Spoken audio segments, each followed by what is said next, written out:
그는 여호와 자존의 하나님, 스스로 있는 우리의 하나님이시지요. 그 하나님께서 우리에게 늘 다가오시고 사랑한다 말씀하여 주시고 우리에게 은혜를 주시기를 원하시는 분이시지요. 그 은혜를 늘 받아서 삶을 살며 그 은혜 가운데 늘 감사와 찬송과 영광을 올려드리는 성령님과 함께하는 그 삶을 살아가는 저와 여러분의 복된 삶이 될 수 있기를 주님의 이름으로 축원드립니다. 우리 사회에는 많은 변화를 가지며 발전해 왔습니다. 그러한 단적인 예를 든다면 텔레비전의 변천사입니다. 텔레비전이 처음 발명된 것은 독일 브라운이 브라운관을 만들고 1928년과 1929년에 미국과 영국에서 텔레비전 실험 방송이 하루 3분씩 이루어지며 시작하였습니다. 하루에 3분이었습니다. 그러나 1936년 영국 BBC가 세계 최초의 정규 텔레비전 방송이 매일 방송되었습니다. 이때의 텔레비전은 여러분들이 알고 있는 것처럼 흑백 브라운관이었습니다. 그러다 1960년대 컬러 텔레비전 방송이 실시되었고 1972년에는 50% 이상이 보급되었습니다. 1970년 초반 텔레비전은 보도 매체로서 매우 커다란 영향력을 발휘하지요. 1980년대에 이르러서는 케이블 TV가 보급되었고 1990년대 중반에는 디지털 이성 방송이 자리하게 되었습니다. 우리나라는 미국이나 영국보다는 더 늦게 우리의 안에 들어왔음을 우리는 이미 잘 알고 있습니다. 우리 사회는 활자를 읽는 종이 신문 사회에서 듣는 라디오 시대로 그리고 다시금 보는 텔레비전 시대로 변화를 가져왔습니다. 텔레비전 시대가 되면서 다양한 방송 프로그램들이 자리하게 되었습니다. 처음에는 뉴스가 보도가 중심이었다면 이제는 여러 다양한 채널에서 제각각의 색깔을 드러내고 있습니다. 저는 TV 프로그램을 유심히 살펴볼 때가 있습니다. 그 이유는 프로그램들을 보면 시대의 변화, 그 변화, 지금의 상황, 지금의 가치들, 무엇을 얘기하고 싶은지를 세계관에 대하여 엿볼 수 있기 때문입니다. 작년부터 여행, 예능 프로그램이 많이 등장하는 것을 보게 됩니다. 이는 팬데믹으로 막혔던 여행들이 이제는 활발히 재개되는 신호탄으로 느끼게 하였습니다. 물론 팬데믹 이전과는 다른 모습들이 그 안에 반영되고 있음도 느낄 수 있었습니다. 태어난 김에 땡땡 일주2는 힐링과 쉼을 주제로 한 기존 여행 예능의 주된 형태와는 다르게 인도에서 맞닥뜨리는 크고 작은 사건들을 날것 그대로 담아내 많은 시청자의 관심을 얻었습니다. 특히나 주인공으로 등장하는 기안 84라는 젊은 만화가는 작은 가방 하나만을 가지고 여행을 하는 독특한 캐릭터를 가지고 자유분방한 모습을 드러내 보였습니다. 그 작은 가방 안에는 속옷 한 세트, 또 겉옷 한 벌, 매우 단촐한 그 모습으로 그 가방 안에 살림이 차려졌습니다. 해외여행이라고 하면 캐리어와 배낭을 가지고 다니는 것을 기본으로 생각하는 이들에게 아주 신선한 충격을 주는 장면이었습니다. 때에 맞춰서 입어야 한다라고 하면서 여러 다양한 옷을 가지고 가는 것이 일반적인 여행의 그 모습인데 전혀 다른 모습이었습니다. 그의 여행 스타일은 단순히 구경거리에만 집중하기보다는 현지인의 결혼식에 참석해 새로운 문화를 경험하는 그 모습을 시청자들에게 보여주었습니다. 이처럼 여행 예능 프로그램이 활발하게 방영되고 있음을 우리는 이미 몸으로 느끼고 있습니다. 그러한 이유에는 앞서 말씀드렸던 것처럼 팬데믹으로 막혔던 여행길이 다시 열리고 이축됐던 소비자의 여행 욕구가 살아나면서 각 방송사에서는 여행을 소재로 한 예능 프로그램 촬영이 가능해졌기 때문이지요. 그런데 재미있는 현상은 팬데믹 이전과 이후의 접근이 다르다는 데 있습니다. 기존에는 어디로 갈까? 목적지가 예능의 핵심이었다면 이제는 무엇을 할까로 변경되었다라는 데 있지요. 왜 이러한 현상이 일어날까를 생각해 볼 때에 시청자들의 시선이 높아졌기 때문입니다. 지금까지 보통의 경우 여행이라고 하면 관광이 중심이었습니다. 보는 것이 중심이었지요. 박물관이나 주요 건물들을 탐방하고 역사 유적지를 보는 형태가 중심이었습니다. 많은 사람들에게 유명하게 알려진 그것들을 보는 것이 중심이었습니다. 그러나 이제는 보는 것에서 사는 것으로 관심의 변화가 일어났음을 보게 됩니다. 이것은 이런 모습이지요. 이미 많은 사람들이 보고 또 보았기 때문에 그것으로는 만족이 되어지지 않는 것입니다. 예를 들면 이렇지요. 우리나라 사람 같은 경우는 제주도를 참 많이 다녀왔습니다. 그로 인하여서 어디 이러한 것에 대하여 너무나도 잘 알게 되어진 이후에는 다른 모습이죠. 보는 것이 아니라 사는 것, 경험하는 것, 체험하는 것으로 시선이 바뀌게 됩니다. 그래서 나온 것이 제주도 한 달 살기, 1년 살기, 그런 모습이 일어나는 것이지요. 단순히 보는 것에서 끝나는 것이 아니라 그것은 더 이상 우리의 욕구를 채우지 못함으로 인하여 한 달 살고 1년 삶을 통하여서 그것을 온전히 경험하고 싶다, 체험하고 싶다, 그런 모습으로 변화되는 것을 보게 됩니다. 기존은 내가 어떤 것을 보았다라는 것이 매우 중요한 이야기거리였다면 이제는 어떤 것을 보았다, 그것보다는 무엇을 경험했다, 살았다, 체험을 더 강조되고 있기 때문입니다. 왜 이러한 변화가 일어났을까요? 왜 이러한 변화가 우리 안에 일어나고 있는 걸까요? 그것은 이미 우리 사회가 많은 부분 하위 단계의 욕구가 충족되었기 때문입니다. 1943년 미국의 심리학자 에브럼 매슬로우는 매슬로우 욕구 5단계를 발표하였습니다. 인간의 욕구는 타고난 것이며 욕구를 강도와 중요성에 따라 하위 단계에서 상위 단계로 계층적으로 5단계로 분류하였습니다. 가장 하위 단계는 생리적 욕구이고 그 다음은 안전의 욕구입니다. 생리적 욕구라고 하는 것처럼 먹는 것, 자는 것, 그러한 부분들이지요. 그 다음은 안전의 욕구입니다. 생리적 욕구와 안전의 욕구가 채워지면 그 다음엔 애정과 소속의 욕구로 나아가지요. 자기의 삶에 안정하지 않으면 사랑과 애정, 우정, 그러한 것에 관심이 약할 수밖에 없습니다. 그런데 생리적 욕구와 안정적 욕구가 채워지고 나면 그 다음에는 사랑하고 싶고 우정 나누고 싶고 관계를 맺고 싶어하는 욕구로 나아가게 되어지지요. 그 다음은 존중의 욕구입니다. 그리고 마지막으로 자아 실현의 욕구입니다. 이것은 계층적으로 단계별로 하나하나 한 칸씩 올라가는 그런 모습을 이야기되고 있지요. 이것이 미국의 심리학자 에브람 매슬로우가 주창한 매슬로우 욕구 5단계입니다. 가장 아래 단계의 욕구가 채워지면 그 다음 단계로 옮겨가며 성장한다 이야기합니다. 우리는 지금보다 더 성장하고 발전하고 풍족하기를 원하고 있습니다.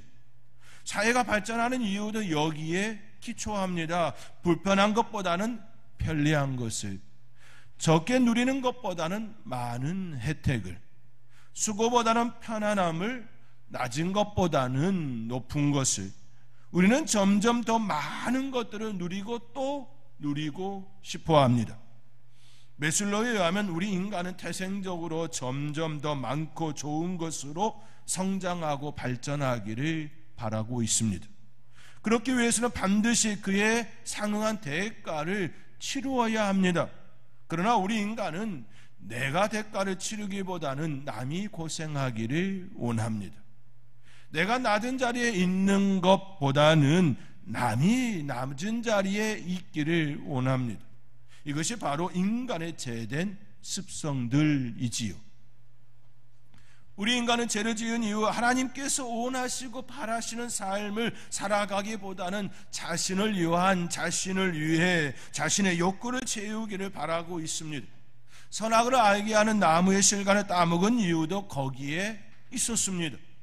뱀이 여자에게 다가와 너희가 그것을 먹는 날엔 너희 눈이 밝아져 하나님과 같이 되어 선악을 알 줄 하나님이 아심이라고 그들에게 시비하지요.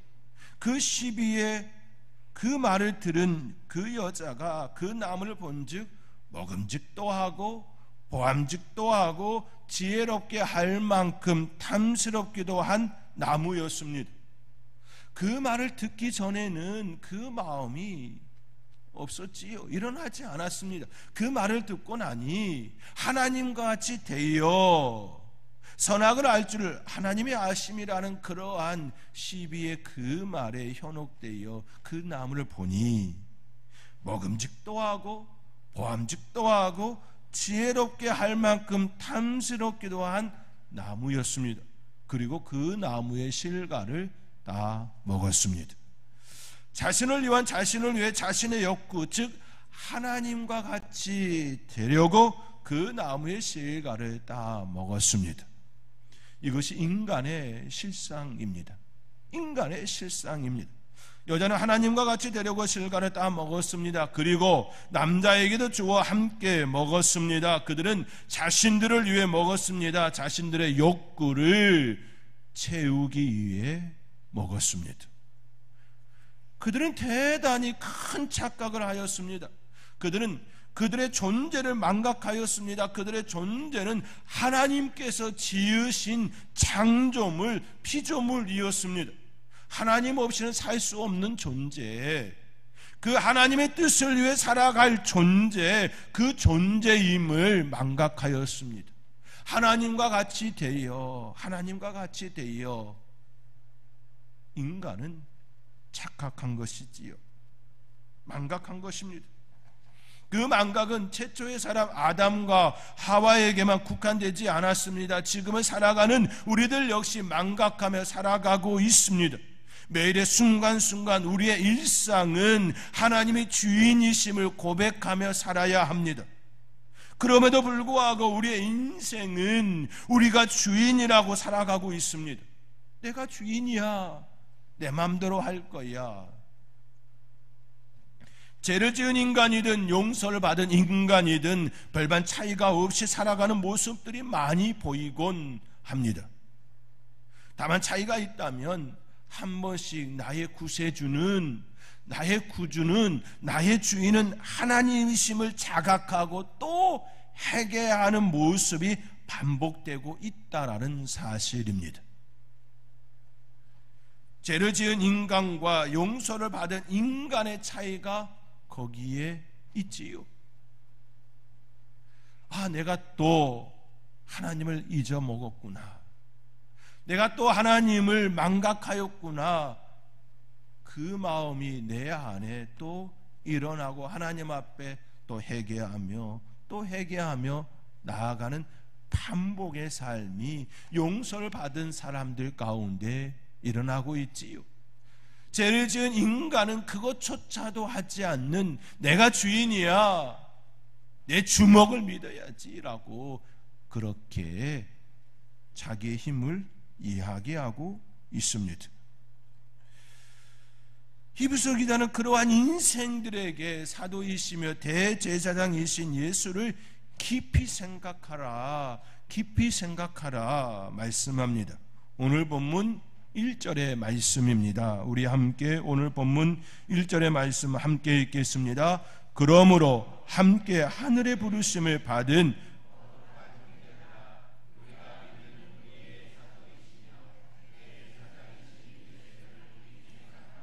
아멘. 함께 하늘의 부르심을 받은 거룩한 형제들아, 용서받은 형제들아, 사도이시며 대제사장이신 예수를 깊이 생각하라. 깊이 생각하라. 우리가 예수님을 깊이 생각하며 살아야 하는 이유는 우리는 우리를 위해 살아가기 쉬운 존재들이기 때문입니다. 우리 자신을 위해 살아갈 확률이 높기 때문입니다. 우리를 위해 십자가 되신 예수님을 망각하고 살아가기가 쉽기 때문입니다. 우리는 우리를 위하여 살아갈 확률이 매우 높은 사람들입니다. 예수님은 우리의 사도가 되시고 대제사장이 되십니다. 사도가 되신다는 그 의미는 우리에게 보냄받은 바 된 존재라는 뜻이지요. 사도는 헬라어로 아포스톨로스라는 단어입니다. 아포스톨로스는 파견된 자, 보냄받은 자라는 의미입니다. 예수님은 우리를 위해 하나님께서 우리에게 보낸 자입니다. 우리의 죄를 사하시기 위하여 이 땅에 보냄받은 자입니다. 십자가에서 죽임을 당하시고 우리의 죄를 용서하시기 위해 보냄받은 자입니다. 하나님께서는 우리의 죄를 씻기 위해 예수님을 이 땅에 보내셨습니다. 그렇기에 예수님은 우리의 사도가 되십니다. 우리가 믿는 그 도리, 그 복음의 사도, 우리의 죄를 사하시기 위하여 이 땅에 하나님의 뜻을 가지고 온 보냄받은 사도이십니다. 더 나아가 우리의 대제사장이 되십니다. 대제사장 백성들을 위해 속죄제를 드리는 직무를 감당하였습니다. 예수님은 친히 자신을 제물로 삼으시고 온 인류를 위해 친히 속죄제를 드렸습니다. 대제사장이 없이는 제사를 하나님께 올릴 수가 없습니다. 대제사장이 없이는 지성소에 들어갈 수도 없습니다. 오직 대제사장만이 그 직무를 감당하였습니다. 예수님은 바로 우리를 위하여 지성소에 들어가시고 하나님과 대면하시며 우리의 죄를 속하시는 그 직무를 감당하셨습니다. 인간의 대제사장은 자신을 위해서도 속죄제 제사를 드려야만 합니다. 그러나 우리의 구주 예수님은 자신을 위해서는 속죄제 제사를 드릴 필요가 없습니다.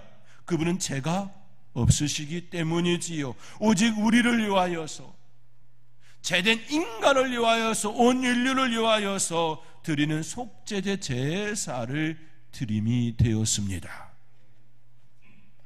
그렇기에 하나님의 산 호렙에서 사라지지 않는 떨기나무 불꽃 가운데서 사명을 받은 모세와는 전혀 다른 삶이었습니다. 모세는 하나님께 사명을 받아 심부름을 행하는 종의 신분이었습니다. 그러나 예수님은 하나님의 아들로서 이 세상을 창조하신 하나님이셨습니다. 그분께서는 자신의 자리를 내놓으시고 이 땅에 내려오셨습니다. 그리고 우리를 위하여 아버지의 뜻을 따라 대제사장의 직무를 감당하셨습니다. 종으로서 하나님의 뜻을 행하심이 아니라 하나님의 아들로서, 하나님으로서 그 직무를 수행하셨습니다. 그리고 우리에게 그 은혜를 나누어 주셨습니다. 히브리서 기자는 그분의 행하심에 대하여 오늘 본문 3절과 4절과 같이 증언하고 있습니다. 우리와 함께 오늘 본문 3절과 4절의 말씀 함께 읽겠습니다. 그는 모세보다 더욱 영광을 받을 만한 것이 마치 집 지은 자가 그 집보다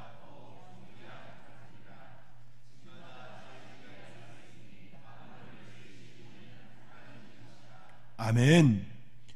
그는 모세보다 더욱 영광을 받을 만한 것이,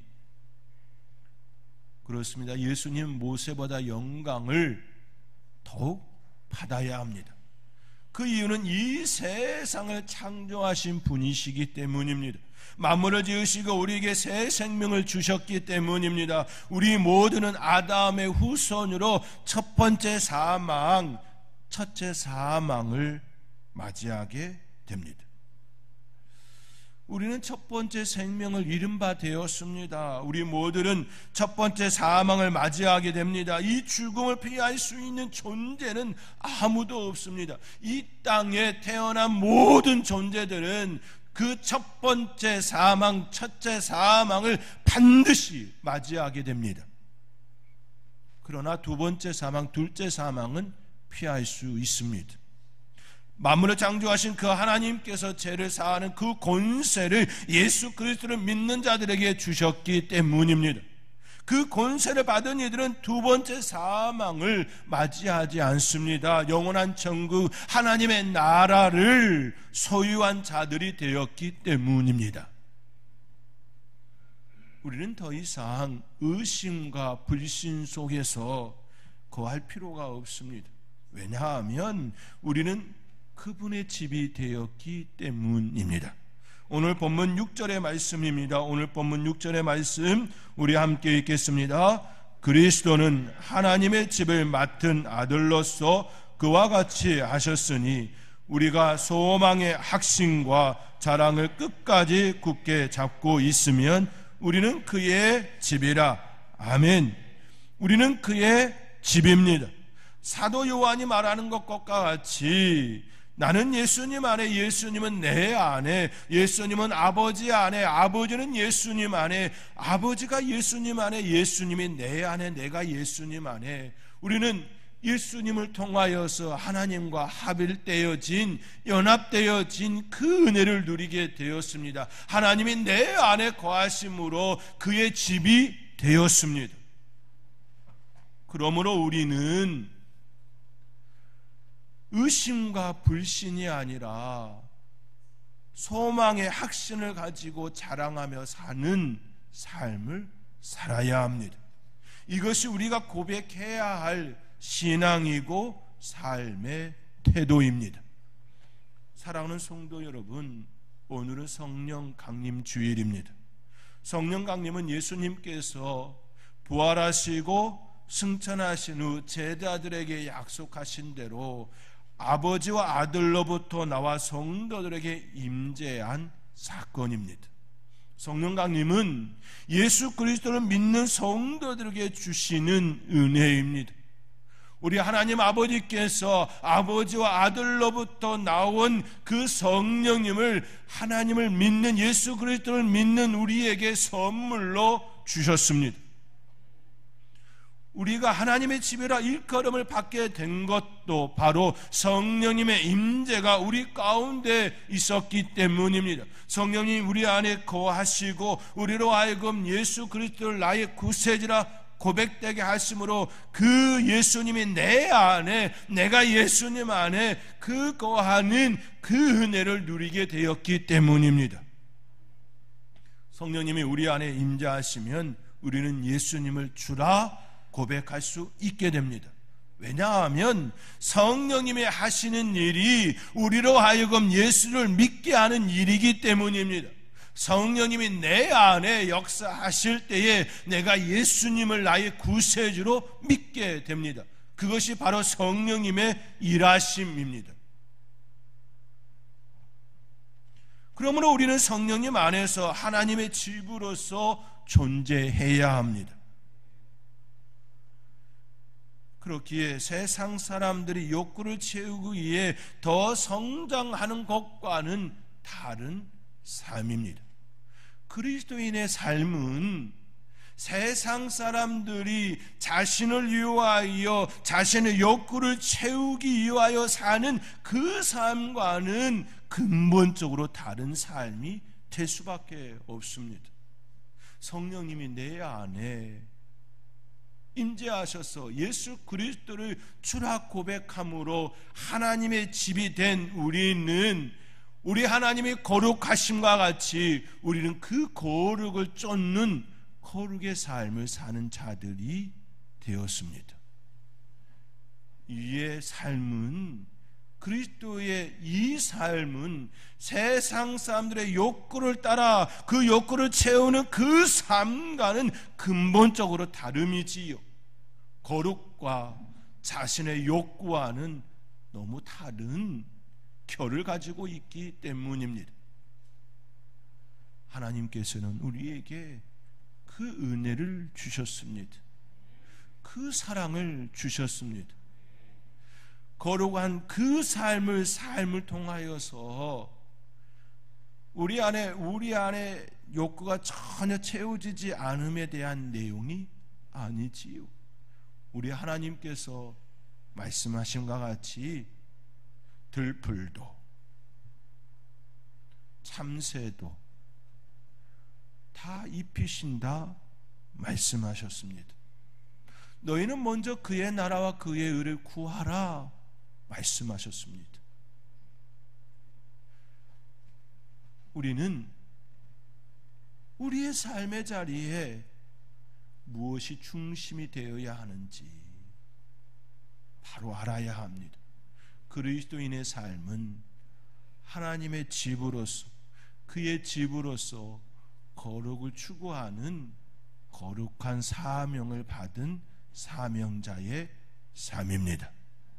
그 삶을 성령 강림주의를 맞이하여 또 히브리서 기자가 우리에게 이야기하는 것과 같이, 증언하는 것과 같이 그의 집으로서 거룩한 삶, 그 거룩한 삶을 위하여 매일매일 하나님과 더 가까이 나아가며 교제하는 아름다운 삶을 살아가는 저와 여러분의 삶이 되어줄 수 있기를 주님의 이름으로 축원드립니다.